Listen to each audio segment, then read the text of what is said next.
បាទជំរាបសួរបងប្អូនទាំងអស់គ្នាទាំងហើយឥឡូវវីដេអូយើងបន្តទៀតគឺយើងនៅស្នាក់នៅកន្លែងអន្លង់ត្បាល់អូសៀមបងប្អូនទាំងអស់គ្នាសុទ្ធតែត្រីខ្លាំងហើយនឹងអីខ្លះត្រីជាខ្មៅពណ៌ក្រហមបាទនេះនៅក្នុងហើយចង់និយាយថានឹងជាភាគ2របស់ខ្ញុំអត់ថាខ្ញុំមកខ្ជិលអីចឹងណាតែពិតខ្ញុំអត់សូវស្គាល់ត្រីទេស្គាល់តែត្រីឆ្លាំងប៉ុន្តែត្រីនៅទីនេះគឺចម្រុះមានទាំងត្រីតែងទៅអីបាទដូចពាក្យចាស់លោកពោលថារសាព្រៃគង់មិនខ្វះអត់ដុតរសាមានន័យថាឲ្យតែព្រៃនៅមានគឺធនធានធម្មជាតិនៅមានគឺមិនខ្វះទេបងប្អូននៅពេលដែលយើងចូលព្រៃម្ដងគឺដោយបងប្អូនបានឃើញហើយទាំងបន្លែបង្ការនៅកន្លែងខ្លះចឹងទៅយើងទៅសម្បូរបន្លែតែកន្លែងខ្លះគឺដល់រដូវដែលត្រីដែលយើងរកគឺងាយស្រួលនឹងរកមែនតើបងប្អូនហើយដូចកន្លែងនេះទៅដឹងគឺកន្លែងនេះចឹងគឺខ្ញុំបន្ទាប់ពីនេះគឺខ្ញុំចាប់ផ្ដើមចុះទៅមើលហ្មងទៀតមានន័យថាដូចវគ្គមុនបងប្អូនបានឃើញហើយប៉ុន្តែឥឡូវនេះគឺវគ្គទី2ទី3នេះគឺខ្ញុំចាប់ផ្ដើមទៅមើលហ្មងទៀតឃើញថាត្រីគឺនៅតែចាប់ផ្ដើមជាប់បន្តតែម្ដងបងប្អូនទាំងអស់គ្នាហើយជាពិសេសគឺធំតែម្ដងបងប្អូនហើយដូចបានឃើញនៅក្នុងវីដេអូនេះគឺអានេះគេហៅថាត្រីថ្ពាល់ខ្មៅអញ្ចឹងគឺខ្ញុំបានតែស្គាល់អំពីសមាជិករបស់ដែរទេសម្រាប់ខ្លួនខ្ញុំផ្ទាល់គឺមិនសូវស្គាល់ទេខ្ញុំអ្វីដែលខ្ញុំស្គាល់គឺស្គាល់តែត្រីទូកត្រីដៃនិងត្រីឆ្លាំងតែប៉ុណ្ណឹងហើយនៅពេលដែលយើងចូលព្រៃម្ដងសម្រាប់ពួកខ្ញុំគឺយើងមានពេលខ្លះក៏យើងត្រៀមម្ហូបទៅច្រើនតែមានពេលខ្លះក៏មិនសូវ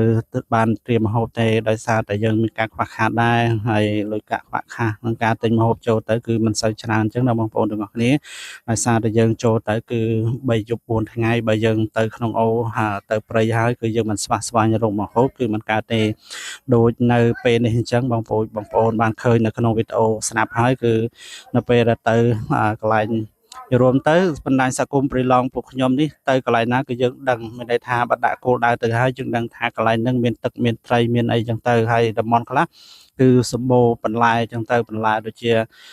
កាប់ចុងផ្ដៅចុងសោមចុងសាអីផ្សេងហើយសម្រាប់មានស្លឹកឈើស្លឹកអីចឹងអាចស្លបានចឹងណាហ្នឹងហើយបងប្អូនទាំងអស់គ្នា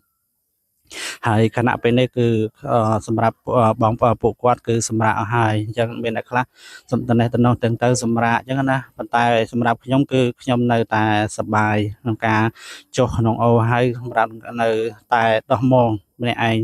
គឺទោះបីយ៉ាងណាក៏នៅឃើញថាដោយសារតែយើងសាកដោះអញ្ចឹងទៅគឺយើងមិនត្រីនឹងស្រស់វាអត់ខូចអត់អីអត់ស្លាប់អត់អីចឹងយើងយកមកចោះអាចប្រឡាក់ចឹងទៅសម្រាប់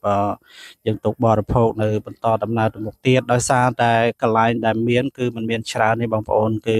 កន្លែងខ្លះក៏មានកន្លែងខ្លះក៏អត់យើងកន្លែងនេះមានចឹងទៅយើងប្រឹងរកចឹងទៅដល់កន្លែងផ្សេងគឺអត់មានទេអញ្ចឹងយើងសល់ពីនេះឯងយកទៅទុកធ្វើម្ហូបនៅថ្ងៃបន្ទាប់បងប្អូនទាំងអស់គ្នាដូចឥឡូវនេះគឺខ្ញុំនៅពេលដែលដោះមកឃើញថាត្រីមានគ្រប់ប្រភេទក្នុងការជាប់អញ្ចឹងណាបងប្អូនគ្នាហើយនេះគឺជាត្រីដែលពលព្រមហើយបន្ទាប់ពីដោះមងហើយក៏ដល់ម៉ោងអាហារពេលល្ងាចសម្រាប់ក្រុមពួកខ្ញុំដោយសារតែយើងចុះព្រៃគឺយើងចែកចេញជាក្រុមផ្សេងគ្នាអញ្ចឹងណាដោយសារតែការហូបចុកជាមួយជុំគ្នាច្រើនដោយសារយើងដាក់ឆ្នាំងតូចមិនធំប្រហែលទេសម្រាប់មួយក្រុមមានគ្នា5នាក់6នាក់7នាក់អញ្ចឹងទៅហើយទៅវគ្គនេះគឺមានគ្នា15នាក់ប៉ុន្តែយើងបែកចែកចេញជា3ក្រុមមានន័យថាអ្នកខ្លះគាត់ស្ម័គ្រចិត្តទៅហូបដែលជាមួយក្រុមណាអញ្ចឹងទៅគឺគាត់ចាប់ផ្ដើមធ្វើម្ហូបជុំគ្នាអញ្ចឹងទៅយើងគាត់ហូបអាហារជុំគ្នានៅពេលហ្នឹងទៅតែសម្រាប់ពួកខ្ញុំគឺខ្ញុំគឺរមណាតែម្ដងខ្ញុំចុះព្រៃគឺពួកក្រុមខ្ញុំហ្នឹងគឺទៅតែជាមួយគ្នាតែម្ដងហើយកន្លែងនេះទៀតសោតគឺជាអន្លង់ត្បាល់មានន័យថាហៅថាអន្លង់ត្បាល់ហើយកន្លែងអន្លង់ម៉ាញ់ហ្នឹងមានប្រវត្តិចារបស់គេហើយថ្ងៃណាមួយគឺខ្ញុំនឹងចេញវីដេអូនឹងមកឲ្យតែបងប្អូនគាំទ្រចង់បាន